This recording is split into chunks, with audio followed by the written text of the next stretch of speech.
peace-oriented curricula centered around nonviolent movements and intercultural communication.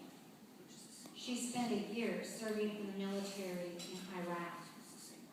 Her social studies classes containing first-hand knowledge of war reach students in a powerful way.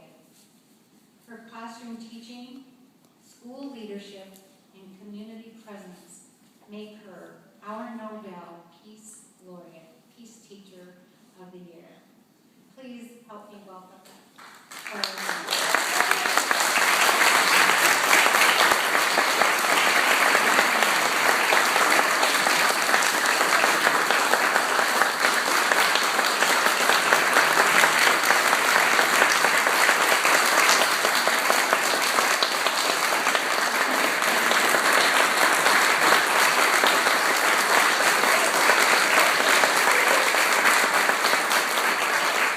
This rock is from the Malawa quarry, the same quarry that supplied the face rocks that you see on in the east part on exhibit there. So, all yours, Claire.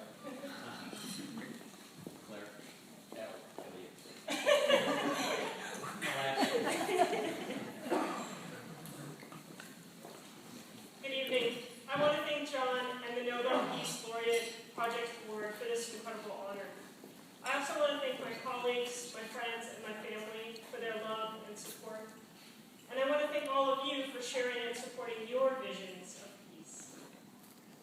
It happened one day in the copy room. That's where all good planning happens, actually. I began conspiring with my teacher partner to create a class focused on peace and nonviolence.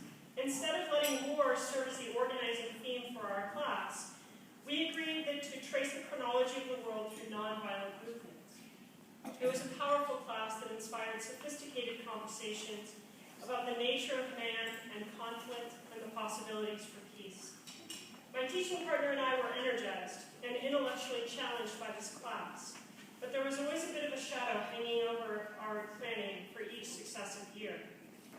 The wars in Iraq and Afghanistan were raging, and my status as an active reservist in the Navy made my recall all but inevitable. The call came on January 19th, 2006. When I saw the number flash on my cell phone, I quietly excused myself from class and ducked into the hall. A week. I had 7 days to prepare my family, my students, and my life for a year-long tour to combat zone. I quickly returned to my classroom and resumed my lesson. My students were stoic and thoughtful. They sent me on my way to Iraq with items they believed every sailor at war would need. A yo-yo, with a holster, a chicken puppet, and these homemade worry beads, and endless amounts of cards that wished me well. It didn't take long for the war to consume me. War is an alternate reality. Staring at a box score populated with the number of friendly and enemy killed in action that day, while listening to explosions just outside the confines of my base, created a sense of urgency and authenticity I could not break free of. I worked 14 hours a day, 7 days a week, sorting through intelligence, planning missions, and contemplating the horrors of modern warfare. My days had a ghoulish rhythm of casualty reports and plan and kill or capture missions to try and stem the flow of violence through the country. In the paradigm of war, that idea makes sense. The doctrines of war tell us that overwhelming violence is the only means of victory. My tour in Iraq spanned the worst year of the war. Saddam was not yet dead. The Sunnis had perfected the art of suicide bombings, using both vehicles and humans. And the Shias had fell under the sway of Muqtada al-Sadr, importing increasingly lethal means of killing Americans from Iran. I became adept at spewing acronyms that represented new and grotesque ways for humans to destroy each other. IED, improvised explosive device. VVID, vehicle-borne improvised explosive device. EFP, explosively formed penetrator. I spoke them, I wrote them, I nightmared them. During my first meeting with my one-star general, within hours of my arrival in Baghdad. It was obvious that the intelligence community was still reeling from 9/11, and the WMD that never materialized in Iraq. I was sternly instructed to speak truth to power, which is a very dangerous thing to tell me to do. He repeated that phrase, speak truth to power, a total of 5 times during our meeting, and I took it as an irrefutable mandate.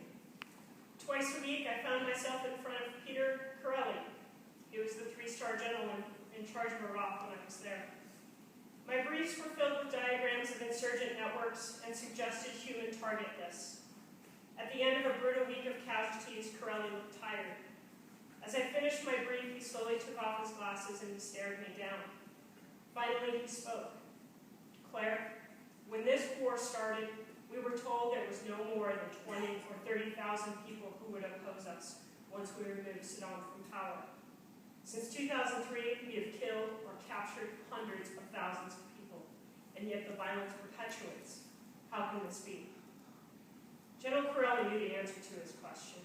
He knew every mission we ran in the middle of the night, every house we raided to capture 1 or 2 high-value targets, left behind family, neighbors, and friends who were pushed by our violence into the hands of the outstretched arms of the insurgency. I took the moment to speak my truth to power.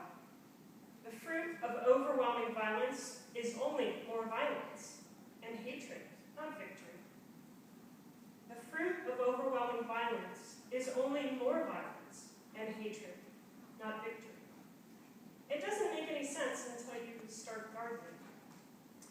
On beautiful sunny days, perhaps you look out your kitchen window and realize it's time to do battle with weeds that have infiltrated your peaceful garden. Only the phone will ring and you'll run off to lunch or an errand, and the weeds will grow stronger.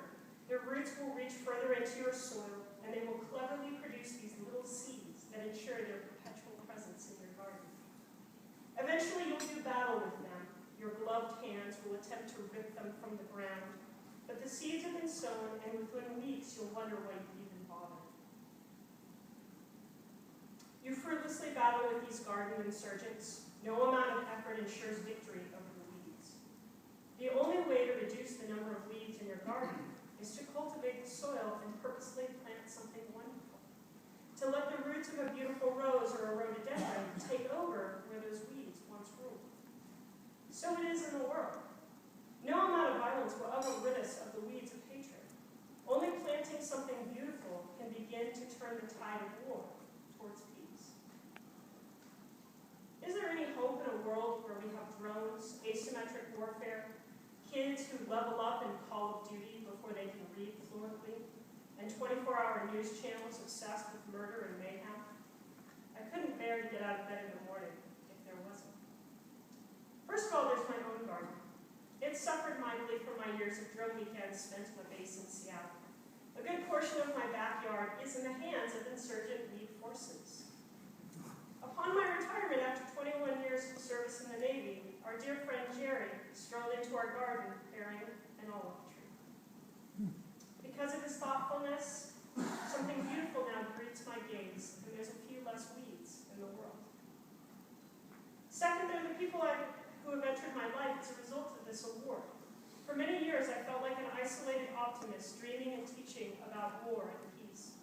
As a result of this award, I've been initiated into the Peace Underground. Meeting people who've inspired me with their visions of peace. And then there are the kids. When I tell people I teach high school, a look of pity comes across their face. As if all the stereotypes of obnoxious, mindless teenagers are personified throughout my day. The reality is that teenagers are a beautiful kaleidoscope of hope, humor, respect, fearlessness, and philosophic thinking. Over my teaching career, I've watched the weeds of discrimination diminish as students call each other out on comments that are hurtful and are much more willing to wrestle with the truth of injustices in the past. The fruit of overwhelming violence is only more violence and hatred, not victory. Fortunately, we can choose to cultivate something more powerful. We all have an olive tree, a vision of peace in our hearts.